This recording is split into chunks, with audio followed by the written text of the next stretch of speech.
अपनी जान बचाने के लिए अवनी ने खोल दी अपने मिशन की ऐसी खौफनाक सच्चाई जिसे सुनकर सूरज की रूह तक कांप उठी। लेकिन जब सामने सवाल अपने देश को आतंकवादियों से बचाने का आया तो सूरज और ईशा ने अपने सारे मतभेद भुलाकर एक दूसरे का हाथ थाम लिया। मगर ईशा की एक शर्त ने सूरज को ऐसा त्याग करने पर मजबूर कर दिया जिसकी उसने कभी कल्पना भी नहीं की थी। जी हाँ दोस्तों, सीरियल पति ब्रह्मचारी का आने वाला ट्रैक बेहद रोमांचक और धमाकेदार होने वाला है। कहानी में अब ऐसा मोड़ आने वाला है जहां सूरज और ईशा के सामने सिर्फ अपने रिश्ते को बचाने की चुनौती नहीं होगी बल्कि हजारों मासूम लोगों की जान बचाने की जिम्मेदारी भी होगी। दरअसल आतंकवादियों के एक खतरनाक ग्रुप का पर्दाफाश करने के लिए ईशा पूरी तरह तैयार हो जाती है। ईशा जानती है कि अगर इन आतंकवादियों को समय रहते नहीं रोका गया तो बहुत बड़ा हादसा हो सकता है। इसी वजह से वह अपनी पूरी ताकत के साथ इस मिशन पर निकलने का फैसला करती है। लेकिन तभी सूरज ईशा के सामने आ जाता है और उसे रोकते हुए कहता है कि आईपीएस ऑफिसर बनने से पहले तुम मेरी पत्नी हो और मैं तुम्हें अकेले शेर के मुंह में हाथ डालने नहीं दूंगा। अगर तुम इस खतरनाक मिशन पर जाओगी तो मैं भी तुम्हारे साथ जाऊंगा। ईशा सूरज को समझाने की बहुत कोशिश करती है, लेकिन सूरज अपनी जिद पर अड़ जाता है। वह साफ कह देता है कि देश के लिए लड़ाई हो या फिर अपनी पत्नी की सुरक्षा की बात, वह किसी भी कीमत पर पीछे नहीं हटेगा। तभी ईशा सूरज के सामने अपना हाथ आगे करती है और उसके सामने ऐसी शर्त रख देती है जिसे सुनकर सूरज भी कुछ पल के लिए खामोश हो जाता है। ईशा कहती है कि अगर तुम सच में अपने देश और अपनी पत्नी के लिए लड़ना चाहते हो तो तुम्हें दादा भाई का यह लिबास छोड़ना पड़ेगा। ईशा की यह बात सूरज के दिल पर सीधा वार करती है, क्योंकि दादा भाई का यह लिबास सिर्फ एक कपड़ा नहीं था बल्कि सूरज की जिंदगी का वह हिस्सा था जिसने उसे मुश्किल वक्त में संभाला था। इसी लिबास ने उसे दोबारा अपने पैरों पर खड़े होने की ताकत दी थी। इसलिए इसे छोड़ना सूरज के लिए बिल्कुल भी आसान नहीं था। लेकिन इस बार मामला सिर्फ सूरज की भावनाओं का नहीं था, सामने देश की सुरक्षा थी। हजारों परिवारों की जिंदगी खतरे में थी और आतंकवादियों की साजिश किसी भी वक्त तबाही मचा सकती थी। आखिरकार सूरज अपने दिल पर पत्थर रखकर ईशा से वादा करता है कि आज के बाद दादा भाई के किस्से को खत्म कर देगा। देश और अपनी पत्नी को बचाने के लिए सूरज एक बार फिर वही पुराना सूरज बन जाता है जिस पर ईशा कभी अपनी जान लुटाया करती थी।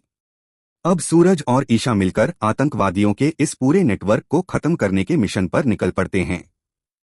तभी अचानक सूरज के फोन की घंटी बजती है। दूसरी तरफ बंटी होता है।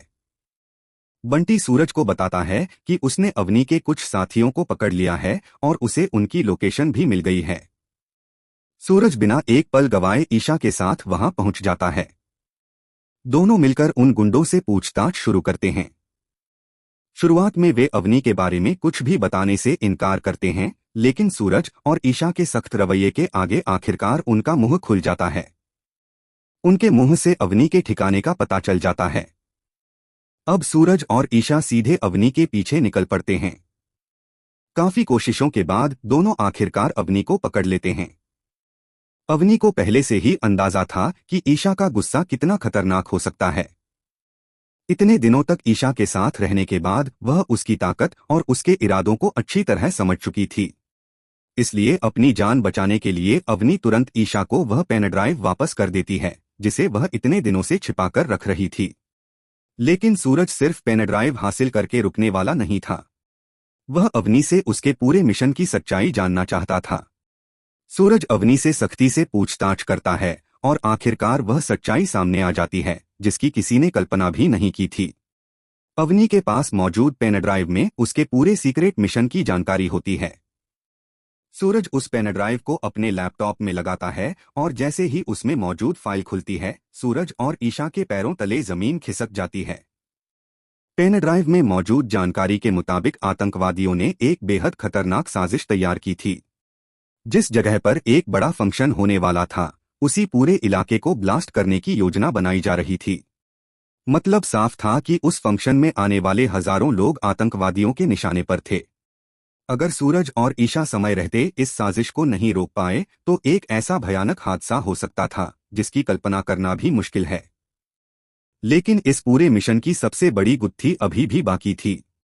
अवनी की सच्चाई सामने आने के बावजूद असली मास्टरमाइंड का चेहरा अभी तक सामने नहीं आया था। आखिर वह कौन है जो पर्दे के पीछे बैठकर इन आतंकवादियों को निर्देश दे रहा है? किसके इशारे पर इतने बड़े हमले की साजिश रची गई है? और क्या अवनी सिर्फ इस मिशन का एक छोटा सा हिस्सा है या फिर उसके पीछे कोई बहुत बड़ा राज छिपा हुआ है? अब सबसे बड़ा सवाल यह है कि क्या सूरज और ईशा समय रहते आतंकवादियों की इस खतरनाक साजिश का पर्दाफाश कर पाएंगे? क्या दोनों फंक्शन में आने वाले हजारों परिवारों की जान बचा पाएंगे? और क्या इस मिशन के पीछे छिपे असली मास्टरमाइंड का चेहरा भी सबके सामने आएगा? आने वाला ट्रैक बेहद धमाकेदार होने वाला है, क्योंकि अब सूरज एक बार फिर अपने पुराने अंदाज में लौट चुका है और ईशा भी उसके साथ खड़ी है। दोनों की जोड़ी अब आतंकवादियों के खिलाफ सीधी जंग लड़ने वाली है। आपको क्या लगता है, इस पूरे मिशन का असली मास्टरमाइंड कौन हो सकता है? अपनी राय कमेंट में जरूर बताइए। और ऐसे ही टीवी सीरियल के आने वाले सभी धमाकेदार अपडेट्स के लिए चैनल को सब्सक्राइब जरूर कीजिए।